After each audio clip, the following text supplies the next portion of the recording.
요즘같이 무더운 여름날 성도 여러분 얼마나 힘드시고 고생하십니까? 밤에도 쉬 떨어지지 않는 기온 때문에 많은 분들이 아마 잠을 설칠 수 있을 것입니다. 이럴 때일수록 우리 하나님의 은혜와 평강이 여러분들의 영과 혼과 육간에 더욱 충만하시기를 축복합니다. 최근에 영국에서는 이때쯤 되면 기온 20도라고 하는 상쾌하고 선선한 기후를 자랑했지만 올해는 특별하게도 영상 40도까지 가는 폭염으로 인하여 큰 피해를 입고 있다고 합니다. 이처럼 우리가 예측할 수 없는 오늘을 만났고 또 내일은 더더욱 예측할 수 없는 불확실성 시대에 살기 때문에 이럴 때일수록 우리가 어떻게 하면 참된 삶을 살 수 있는지 고민하며 기도하며 방법을 찾고 있습니다. 성경은 말씀합니다. 하나님의 음성을 듣는 자가 살 수 있다라고 말이죠.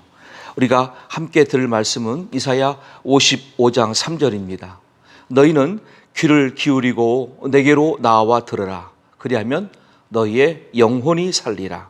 내가 너희를 위하여 영원한 언약을 맺으리니 곧 다윗에게 허락한 확실한 은혜이니라. 아멘. 온 인류는 이 말씀대로 오직 우리 창조주 하나님의 음성을 들을 때 살 수 있다라고 말씀하십니다. 예수님도 우리에게 말씀하시기를 볼지어다 내가 문 밖에 서서 두드리노니 누구든지 내 음성을 듣고 문을 열면 내가 그에게로 들어가 그와 더불어 먹고 그는 나와 더불어 먹으리라. 아멘. 요한계시록 3장 20절 말씀으로 우리를 초대하십니다. 곧 주의 음성을 듣고 그 말씀 안에 순종하며 주님과 동행하는 것이 어떤 상황을 만나서도 항상 승리할 수 있는 삶의 비결이라고 말씀하고 계십니다. 자, 이제 우리는 어떻게 하면 나 같은 존재가 신 대신 하나님의 음성을 들을 수가 있을까? 창조주 하나님, 그분의 음성을 어떻게 들을 수 있단 말인가 하는 방법에 대해서 아마 고민할 수 있을 것입니다. 하지만 근본 우리의 창조된 시점에서부터 말씀을 들어본다면 우리 모두는 이미 하나님의 형상으로 지음받았기 때문에 주의 음성을 충분히 들을 자격이 있고 또 들을 수가 있습니다. 창세기 2장 7절을 말씀합니다. 여호와 하나님이 땅의 흙으로 사람을 지으시고 생기를 그 코에 불어넣으시니 사람이 생명이 되니라. 아멘. 자, 이 말씀대로 흙으로 아담을 빚으시고 그 코에 호흡을 곧 푸뉴마 성령을 불어넣으사 우리 모두를 산 영이 되게 하신 하나님, 영적인 존재가 되신 하나님이시기 때문에 우리 모두는 영으로 마음으로 이미 창조주 하나님의 음성을 들을 수 있는 자격이 있다고 말씀하십니다. 예, 그런 우리에게 직접 음성 들려주었던 대표적인 사건은 시내산에서 모세를 부르시고 말씀하실 때였죠. 출애굽기 19장 19절입니다. 나팔 소리가 점점 커질 때에 모세가 말한즉 하나님이 음성으로 대답하시더라. 아멘. 이때는 이렇게 직접 음성을 모세에게 들려주심으로 주의 확실한 의지를 말씀해 주셨습니다. 그런 우리에게 예수님은 누구든지 영과 진리로 또 영으로 마음으로 주의 음성 들을 수 있다는 말씀을 하시기 위해서 요한복음 4장 24절은 말씀하셨죠. 하나님은 영이시니 예배하는 자가 영과 진리로 예배할지니라. 아멘. 우리가 성령 안에 거한다면 곧 예수님을 그리스도로 믿고 죄사함 받아 성령이 임한 상태라면 얼마든지 언제든지 어디서나 주의 음성을 영으로 들을 수가 있습니다. 고린도전서 14장 15절을 말씀합니다. 그러면 어떻게 할까? 내가 영으로 기도하고 또 마음으로 기도하며 내가 영으로 찬송하고 또 마음으로 찬송하리라. 아멘. 우리는 자연이라고 하는 멋진 환경을 통해서 창조주 하나님의 계시를 봅니다. 또 주의 마음을 그 뜻을 전달받습니다. 어떤 사람들에게는 양심을 통하여 창조주 하나님의 뜻을 발견하거나 그 음성 들을 수 있는 기회가 될 수가 있습니다. 하지만 더 확실한 것은 살아있는 주님의 음성을 우리가 듣는 것이겠고 그때 필요한 것은 마음으로 영으로라고 말씀하십니다. 내가 마음을 다하여 창조주 하나님을 찾고 구하는 그 태도, 내가 영으로 성령 안에서 주의 음성 듣고자 하는 그 태도, 그럴 때 우리는 최고의 자격을 이미 갖고 있다라고 말씀드릴 수가 있습니다. 이제 우리 모두는 기록된 형태로도 주의 음성을 들을 수가 있는데 확실한 증거로 우리에게 준 더 바이블 성경책을 통해서 그렇습니다. 신명기 5장 22절은 말씀합니다. 여호와께서 이 모든 말씀을 산 위 불 가운데, 구름 가운데, 흑암 가운데에서 큰 음성으로 너희 총회에 이르신 후에 더 말씀하지 아니하시고 그것을 두 돌판에 써서 내게 주셨느니라. 아멘. 최초의 십계명도 이렇게 돌판에 기록되어진 성태로 우리에게 전달되어졌습니다. 디모데후서 3장 14절부터 17절 말씀입니다. 그러나 너는 배우고 확신한 일에 거하라. 너는 네가 누구에게서 배운 것을 알며 또 어려서부터 성경을 알았나니 성경은 능히 너로 하여금 그리스도 예수 안에 있는 믿음으로 말미암아 구원에 이르는 지혜가 있게 하느니라. 모든 성경은 하나님의 감동으로 된 것으로 교훈과 책망과 바르게 함과 의로 교육하기에 유익하니 이는 하나님의 사람으로 온전하게 하며 모든 선한 일을 행할 능력을 갖추게 하려 함이라. 아멘. 우리는 성경 말씀을 통해서 내가 자연을 통해서 들었던 주님의 음성 내지는 양심을 통해서 듣던 주님의 음성 이 모든 것들을 다시 한번 검증할 수가 있습니다. 최종적으로 확실한 주님의 음성으로 기록된 성경을 통하여 확인할 수가 있습니다. 이런 절차로 주의 음성을 들은다면 우리 모두는 그 음성에 순종할 필요가 있죠. 왜? 나를 지으신 하나님 아버지의 말씀이기 때문입니다. 우리가 집안에서도 부모님의 말씀 앞에 경청하거나 순종할 이유가 무엇입니까? 우리를 지으신 통로로 쓰임받는 부모님. 그러므로 우리의 모든 삶을 이미 아시고 지금까지 돌보신 부모님이기 때문에 신뢰함으로 그 말씀을 경청한다는 뜻입니다. 아버지 하나님은 더 큰 분이십니다.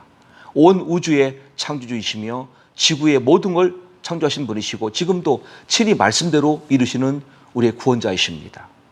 우리는 그 음성을 충분히 들을 자격도 있지만 동시에 듣는다면 꼭 순종할 필요가 있습니다. 우리에게 주시는 말씀은 시편 95편 6절로 8절입니다. 오라 우리가 굽혀 경배하며 우리를 지으신 여호와 앞에 무릎을 꿇자. 그는 우리의 하나님이시오 우리는 그가 기르시는 백성이며 그의 손이 돌보시는 양이기 때문이라. 너희가 오늘 그의 음성을 듣거든 너는 무리바에서와 같이 또 광야의 마사에서 지냈던 날과 같이 너희 마음을 완악하게 하지 말지어다. 아멘. 무리바가 어떤 곳입니까? 이미 충분히 가는 곳마다 물을 주시는 여호와 하나님이셨습니다. 하지만 그들은 믿지 못하고 또 원망하며 불평합니다. 심지어 모세를 또 대적하려고 합니다. 그럴 때에 아버지 하나님께서는 모세에게 말씀하시죠. 이 반석을 명하여 물을 내라 하셨습니다. 그 지시사항은 그냥 액면 그대로 반석을 향하여 모세가 말하면 될 뿐입니다. 여호와 하나님 말씀하신다. 반석아 물을 내라 이러면 됩니다. 하지만 모세는 어떻게 했습니까? 거기서 하나님의 영광을 나타내지 못했습니다. 오히려 자신과 형인 아론의 우월성을 드러내면서 이렇게 교만했습니다. 우리가 언제까지 너희들을 위하여 참으리요? 또한 우리가 어떻게 하면 또 이렇게 너희들 앞에서 물을 내려 하면서 마치 물을 내는 주인공이 하나님이 아니라 자신들 모세와 아론인 것처럼 백성 앞에서 우월성 곧 교만한 모습으로 고백을 했습니다. 그때 하나님께서는 그 고백을 들으시고 슬퍼하신 다음에 모세가 이로 인하여서 백성들 앞에서 여호와 하나님의 영광을 나타내지 아니한 고로 가나안 땅에 들어갈 수 없다라고 징계하셨습니다. 우리 모두는 어떠한 형태든지 마음으로 영으로 주의 음성을 들을 수가 있습니다. 하지만 들은 다음엔 반드시 순종하리라 결단해야 될 줄로 믿습니다. 에스겔 18장 9절은 말씀합니다. 내 율례를 따르며 내 규례를 지켜 진실하게 행할진대 그는 의인이니 반드시 살리라. 주 여호와의 말씀이니라. 아멘. 의인은 먼저 주의 음성 듣는 자입니다. 동시에 그 말씀을 진실하게 행하는 순종하는 백성을 말합니다. 그럴 때 그를 살리겠다고 주님 약속해 주셨습니다. 에스겔 33장 18절 19절입니다. 만일 의인이 돌이켜 그 공회에서 떠나 죄악을 범하면 그가 그 가운데서 죽을 것이고 만일 악인이 돌이켜 그 악에서 떠나 정의와 공의대로 행하면 그가 그로 말미암아 살리라. 아멘. 지금 이 순간까지 혹 악인의 자리에 있었습니까? 내가 성경은 읽었지만, 내가 양심의 소리는 들었지만, 내가 마음으로 영으로 주의 음성 들어왔지만 순종하지 않았던 삶이었습니까? 이 시간 회개함으로 마음을 바꾸십시오. 태도를 바꾸십시오. 내가 이제부터 나에게 말씀하신 주의 뜻에 순종하리라 결단하십시오. 우리를 도우십니다. 그러므로 우리를 의인의 자리로 인도해 주십니다. 반대로 지금까지 잘 살아오셨습니까? 내가 순종했습니다. 내가 믿음 가운데 거했습니다. 내가 남들 앞에서 선한 일로 봉사했습니다. 그럴지라도 이 순간부터 흔들리거나 죄악으로 빠지면 안 됩니다. 끝까지 그 믿음 지킴으로 의인의 자리에서 우리를 살리시는 하나님의 손길을 경험할 수 있기를 예수님의 이름으로 간절히 축복합니다. 이제 그 음성에 순종하는 자를 가리켜 오늘 본문의 말씀은 사랑하는 자라고 불러주셨습니다. 잠언 8장 13절과 17절입니다. 여호와를 경외하는 것은 악을 미워하는 것이라. 나는 교만과 거만과 악한 행실과 패역한 입을 미워하느니라. 나를 사랑하는 자들이 나의 사랑을 입으며 나를 간절히 찾는 자가 나를 만날 것이니라. 아멘. 곧 여호와를 사랑한다. 우리가 어떻게 증명받을 수가 있을까요? 예, 곧 그 사랑을 안다면 말씀에 순종해야 됩니다. 순종할 때 이미 여호와 하나님 아셨습니다. 너는 나를 사랑하는 자라고요. 사무엘상 2장 3절 말씀 보시면 엘리 제사장 때 이야기입니다. 그때 이미 사무엘은 그 다음 후계자로 양육되고 있었습니다. 그 환경에서 엘리 제사장은 자신의 두 아들 홈리와 비나스의 악행을 듣고도 방관하고 있었습니다. 그럴 때 여호와 하나님 말씀하셨습니다. 그러므로 이스라엘의 하나님 나 여호와가 말하노라. 내가 전에 네 집과 네 조상의 집에 내 앞에 영원히 행하리라 하였으나 이제 나 여호와가 말하노니 결단코 그렇게 하지 아니하리라. 나를 존중히 여기는 자를 내가 존중히 여기고 나를 멸시하는 자를 내가 경멸하리라. 아멘. 그렇습니다. 성경 말씀, 그 말씀이 내 마음속에 또 영으로 들려왔으면 우리는 가부간 결정해야 됩니다. 내가 순종할 것이냐 순종하지 못할 것이냐. 하지만 지혜로운 성도, 의인된 성도는 순종을 다짐하겠죠. 이미 그때부터 여호와를 존중하는 태도입니다. 주님 아십니다. 나도 너를 존중히 여기리라 말씀하셨습니다. 그러므로 본문의 말씀 잠언 8장 12절 이하의 말씀에서 그 하나님을 사랑하는 성도의 삶의 방식을 배울 수가 있습니다. 나 지혜는 명철로 주소를 삼으며 지식과 근신을 찾아 얻나니. 지혜로운 성도, 의인, 순종하는 성도는 성경 말씀을 통하여 지혜를 배웁니다. 그 지혜를 통하여 삶에 대한 지식과 자신을 돌아보는 근신을 배웁니다. 13절입니다. 여호와를 경외하는 것은 악을 미워하는 것이라. 나는 교만과 거만과 악한 행실과 패역한 입을 미워하느니라. 여호와를 순종하는 자, 여호와 앞에 사랑하는 자는 항상 겸손합니다. 남들 앞에서 남을 빈정대지 않습니다. 남을 더 높이 여깁니다. 그리고 자신의 부족함을 인정한 뿐더러 남과의 조화를 이룹니다. 하나님께 자신의 부족함을 고백하며 은혜를 구합니다. 악한 행실이 아니라 항상 선한 행실을 이루며 그 입술은 신실한 입술로 열매를 맺습니다. 17절입니다. 나를 사랑하는 자들이 나의 사랑을 입으며 나를 간절히 찾는 자가 나를 만날 것이니라. 아멘. 또한 순종하는 성도, 여호와를 사랑하는 성도는 항상 쉬지 않고 기도합니다. 기도는 주님과의 영적인 대화이기 때문입니다. 나를 주신 하나님, 지금 이 지구상의 큰 폭염의 피해 속에서, 지금 이 인플레이션이라고 하는 이 경제 위기 속에서, 당장 내일 공과금의 위기 앞에서 하나님께 은혜를 구합니다. 주여, 내가 어떻게 하면 살 수가 있습니까? 간절히 부르짖을 때에 응답하시는 하나님을 만날 수가 있다는 뜻입니다. 20절입니다. 나는 정의로운 길로 행하며 공의로운 길 가운데로 다니나니. 아멘. 또한 여호와를 사는 성도는 말씀을 기준으로 해서 사람과 사람 사이에 정의를 세웁니다. 또 우리와 하나님 사이에 우리와 국가 사이에, 우리와 어떤 집단 사이에 공의를 행합니다. 그렇게 해서 여호와를 믿는 사람들의 도를 이 땅에 드러냅니다. 그때마다 하나님의 영광이 있고 주께서 기뻐하시는 뜻이 이 땅에서 열매가 되어 이루어집니다. 이렇게 여호와를 사랑할 때, 그 말씀에 순종할 때 어떤 복이 약속되어 있습니까? 잠언 8장 17절은 말씀합니다. 나를 사랑한 자들이 나의 사랑을 입으며 나를 간절히 찾는 자가 나를 만날 것이니라. 아멘. 일찍이 예수님 말씀대로 닭 울기 전 3번이나 예수를 부인했고 저주했던 베드로를 찾아오신 예수님. 부활하신 다음에 베드로를 굳이 찾아오셔서 말씀하시죠. 요한의 아들 시몬아, 네가 나를 사랑하느냐? 첫 번째와 두 번째는 예수님은 아가페의 질문을 하셨습니다. 너 나를 아가페의 사랑으로 사랑하느냐? 곧 내가 너를 위해서 십자가에 피 흘려 죽기까지 했던 그 사랑처럼 넌 나를 그렇게 사랑하느냐 물으셨습니다. 그때마다 베드로는 아가페가 아니라 필레오의 사랑을 고백합니다. 예, 주님, 제가 주님을 사랑합니다. 제가 주님 사랑한 것 아시죠? 저는 주님을 친구처럼 사랑합니다. 이것이 베드로의 현 주소였고 최선의 대답이었습니다. 왜?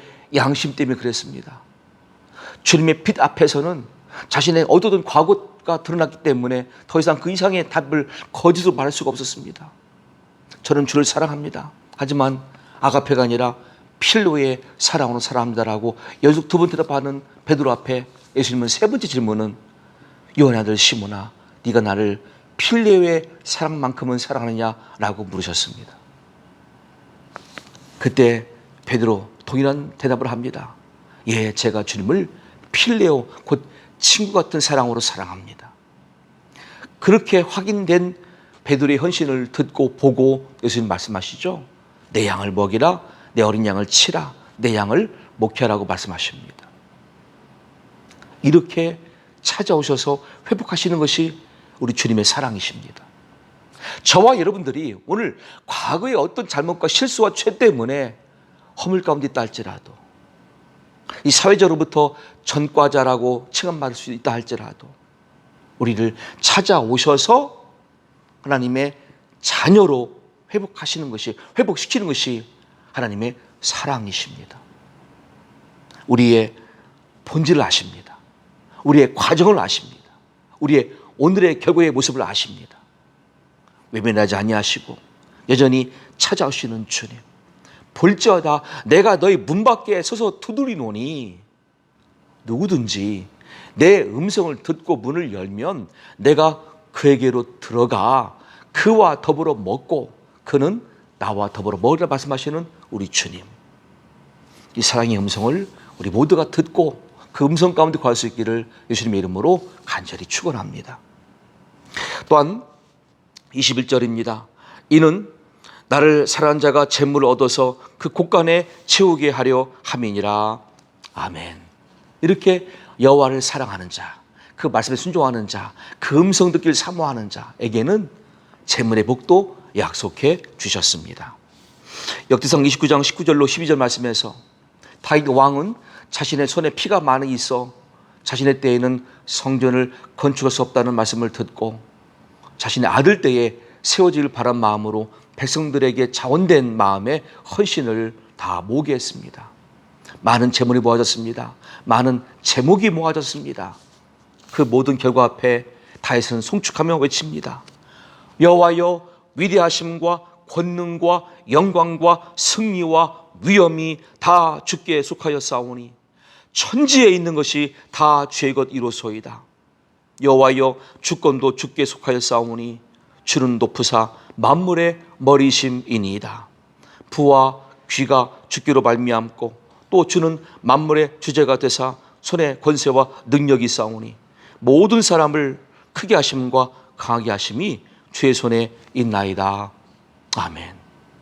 이 고백처럼 모든 백성들이 자원하여 하나님께 들었기 때문에 이것들은 근본 주님 것이지만 다시 허락되어진 우리에게 들을 수 있는 마음도 주셨고 모든 영광 주님 것입니다.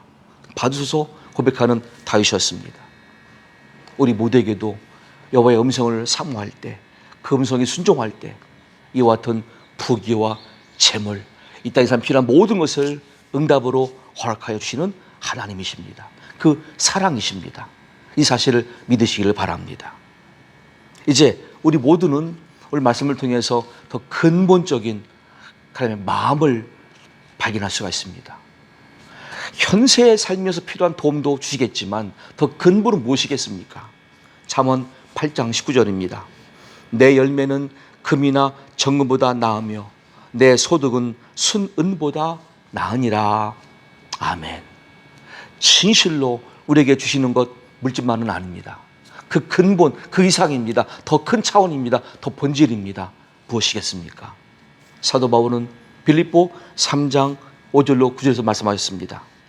나는 8일 만에 할례를 받고 이스라엘 족속이요 베냐민 지파요 히브리인 중에 히브리인이요 율법으로는 바리새인이요 열심으로는 교회를 박해하고 율법의 의로는 흠이 없는 자라.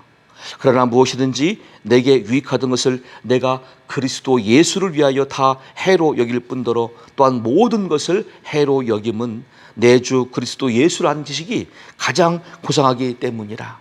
내가 그를 위하여 모든 것을 잃어버리고 배설물로 여김은 그리스도 예수를 얻고 그 안에서 발견되려 함이니 내가 가진 의는 율법에서 난 것이 아니요 오직 그리스도 예수를 믿음으로 말미암은 것이니 곧 믿음으로 하나님께로부터 난 의라. 아멘. 하나님 아버지께서 사도 바울에게 베푼 의가 무엇입니까? 그리스도이신 메시아이신 예수님을 영접할 기회를 주셨다는 것입니다. 다메섹 간 도상에서 그 예수님을 빛으로 말씀으로 만났습니다. 그리고 그가 회개합니다. 거듭납니다. 회심했습니다. 그 이후의 삶은 오직 예수님을 위한 거룩한 전도자, 선교사의 삶이었습니다. 바울은 말합니다. 내 뒤의 모든 과거, 나의 모든 과거의 백그라운드는, 모든 집안 배경들은, 내 학력들은 그리스도 예수하는 지식 안에서는 다 배설물입니다. 나는 이제 발견했습니다. 나의 최고의 가치는 그리스도 예수 안에서 발견되어진 나의 모습입니다. 이것처럼 사랑하는 성도 여러분, 우리가 현실을 살면서 어려울 때, 곤고할 때, 낙심될 때, 슬퍼할 때, 울 때에 찾아오시는 예수님 만나서 위로받고 소망 얻고 힘을 얻고 삶에 대한 지혜를 전달받습니다. 하지만 거기서 우리가 발견해야 될 더 근본이 있습니다. 바로 그 예수님을 꼭 붙드시길 바랍니다. 꼭 만나시길 바랍니다. 꼭 그분과 함께 동행하시길 바랍니다. 그것이 온 인류가 살 길이고 우리 가족이 살 길이고 곧 자신이 살 길이라고 성경은 말씀합니다. 우리에게 주신 거룩한 은혜가 있어 우리 모두는 이제 무엇을 확신하든지 그리스도 예수 안에 관한 삶이 전부가 되어야 될 줄로 믿습니다. 에베소서 2장 3절 5절을 말씀합니다. 전에는 우리도 다 그 가운데서 우리 육체의 욕심을 따라 지내며 육체와 마음에 원하는 것을 하여 다른 이들과 같이 본질상 진노의 자녀이었더니 긍휼이 풍성하신 하나님이 우리를 사랑하신 그 큰 사랑을 인하여 허물로 죽은 우리를 그리스도 예수와 함께 살리셨고 너희는 은혜로 구원을 받은 것이라. 아멘. 그렇습니다. 이 말씀대로 나 같은 죄인을 위해서 원죄가 있습니다. 자범죄가 있습니다. 좀 전까지 예수님을 인격적으로 영접하지 않았던 불신의 죄가 있던 우리들이었습니다. 찾아오셔서 다시 저희들을 회복시키시고 의인의 자리, 주 예수님의 권속된 자리로 인도하시는 그분의 사랑을 발견한다면 우리 최고의 가치는 그리스도 예수가 되는 줄로 믿습니다. 그런 우리에게 남은 여생, 남은 미래는 이제 더 이상 아무런 두려움이 될 수가 없다는 뜻입니다. 도무지 세상 사람들이 하는 모든 걱정, 근심, 염려를 우리는 상관없이 살 수가 있습니다. 로마서 8장 28절 말씀 때문이기도 합니다. 우리가 알거니와 하나님을 사랑하는 자, 곧 그의 뜻대로 부르심을 입은 자들에게는 모든 것이 합력하여 선을 이루느니라. 아멘.